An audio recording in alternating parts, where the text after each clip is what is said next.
Hello everyone. Today I will introduce to everyone our company's PVC cooling system. It adopts an integrated design, perfectly combining the circulation pipes, sewage discharge, drainage, and other structures, making the system simpler and more convenient to install during use in livestock farms.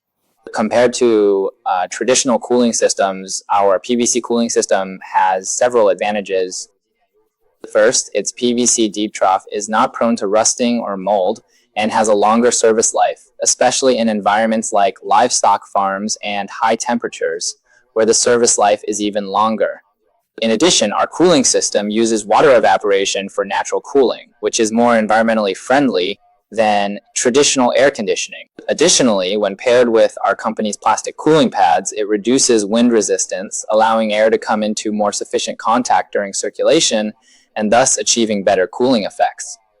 This enables better cooling effects in environments such as pigsties and chicken coops. If you are interested in our company's PVC cooling system, you can contact our company. Thank you, everyone.